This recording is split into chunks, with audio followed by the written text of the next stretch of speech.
Why do people love spoilers so much? You get to watch the show differently when you know what's going to happen, because you can see how people are getting a certain edit and where it kind of goes from there. And you're like, oh, that girl goes home. I already know that girl goes home rather early. No wonder she's not getting any camera time. Or, oh, this girl's the villain of the season. No wonder she's getting all the psycho edits. It just gives people a different way to watch the show. Well, the two lawsuits that you had, those were settled. Is that right? Yeah. Are you allowed to disclose any specifics? It started because, yes, I did contact a couple contestants back in 2011 that had gotten home from filming. And I said, and I did offer them money because I was just like, well, why don't I just go straight to the contestants? This seems to be easy, which is kind of dumb on my part. $2,500, right? It was either 25 or 15. Maybe it was 25. Yeah. I was like, I'll give you 2,500 just to tell me what the fuck happened. Seemed pretty easy. I think I even said in the email, this will be the easiest money you ever made. Like, you don't have to work. But they turned it over.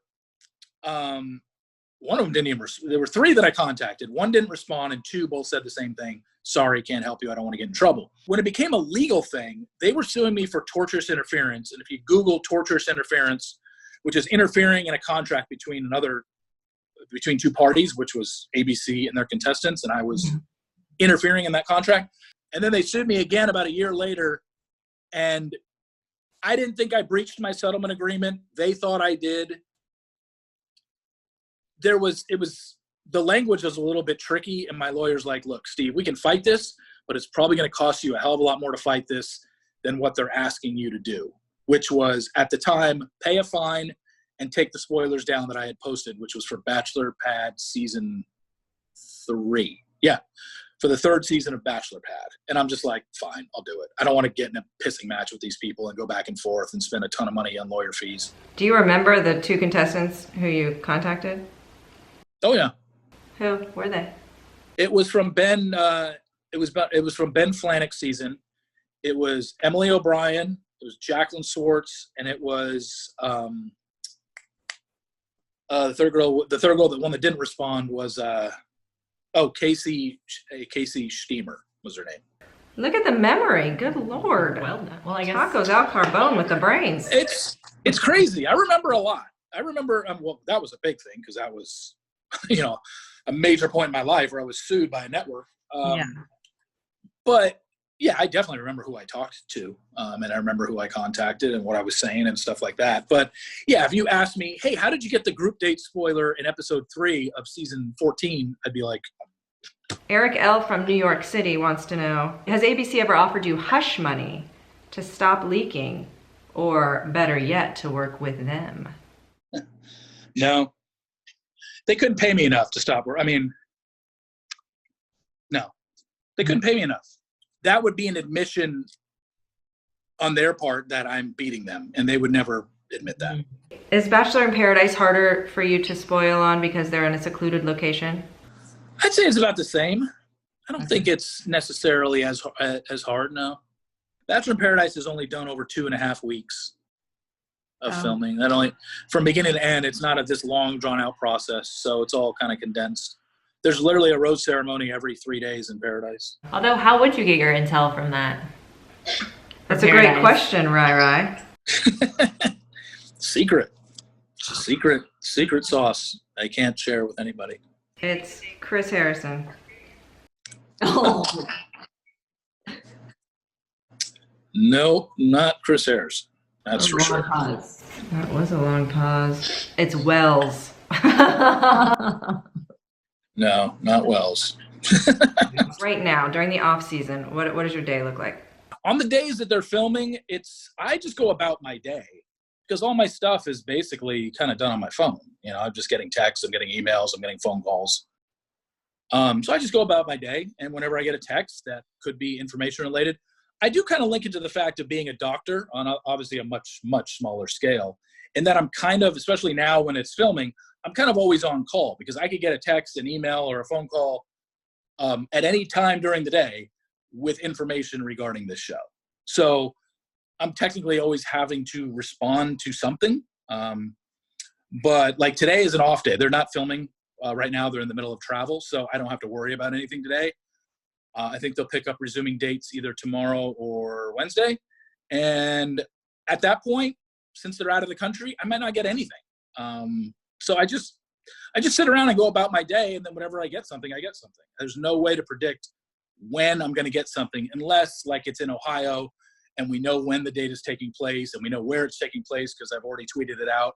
Then I know when to expect something. It's basically, hey, right when they show up, here's pictures and videos. But when they're out of the country, it's hit or miss. I mean, I might not get something on any date in the country. Years have passed. Chris Harrison decides to retire. The franchise is coming to an end. What happens to reality, Steve? I'll probably still continue with my podcast and maybe just start interviewing.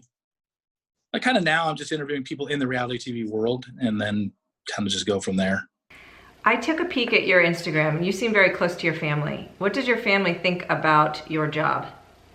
I think they're just amazed that this is my job, as a lot of people are. But my family probably never thought in a million years. Hell, I didn't think in a million years this would ever be a job for me.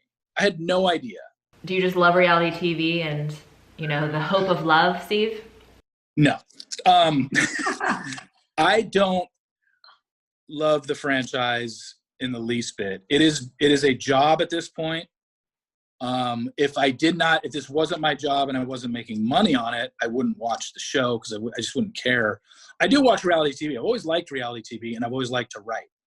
What I love about what I do is I love the spoiling aspect. I do love the fact that I'm the only person on the internet that spoils the show in real time and has consistently for 10 years given you episode by episode spoilers.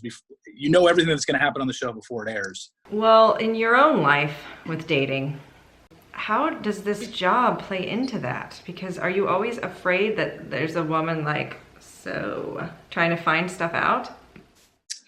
It has happened in the past, and it probably is why I'm very protective of my job and my personal life and who I choose to spend time with, because it has come up. I know that there are people out there that I've gone out with that have been more interested in dating reality Steve than Steve Carbone. So that has been an issue, and I just kind of have to get around it and realize that person isn't for me.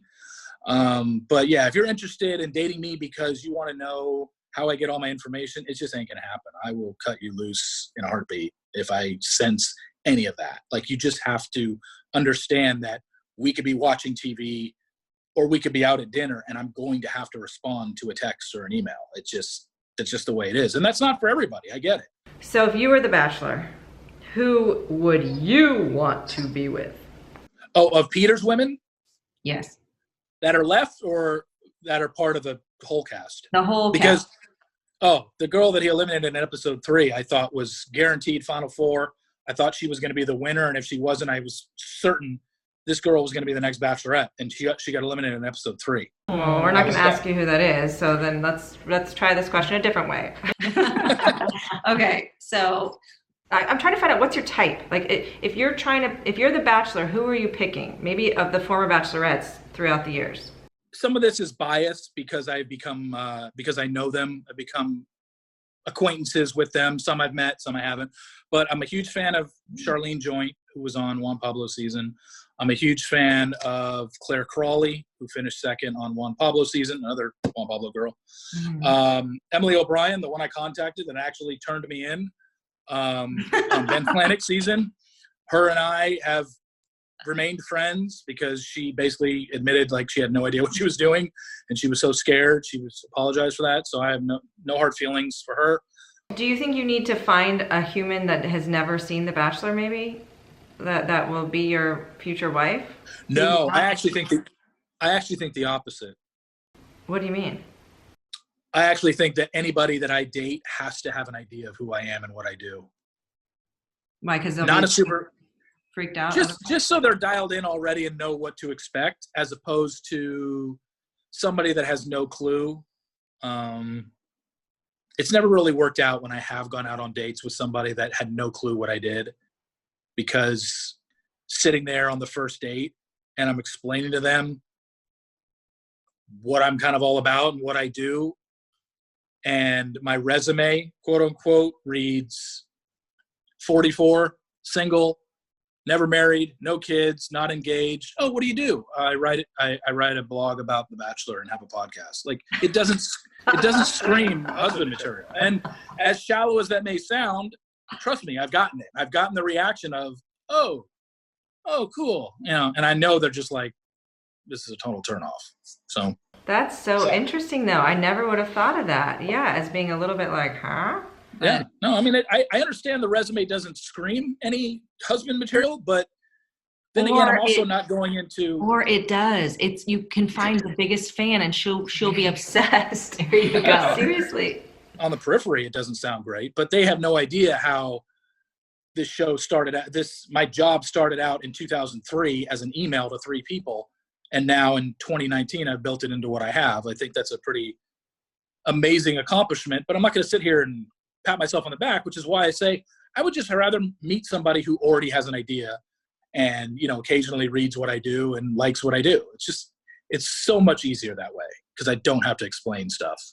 Well, so you don't have to toot your own horn, just so that we can go ahead and explain it to people. So in 2003, he started writing an email, just a funny recap of Joe Millionaire, the like first reality show ever. And it was so entertaining, they started sharing it, and it kind of went viral, whatever viral was back in those days. And so that's how this whole thing came about. And so if you're watching this and you're like, that sounds like my dream man, write to us, and then we can forward on. My dream man. That's funny.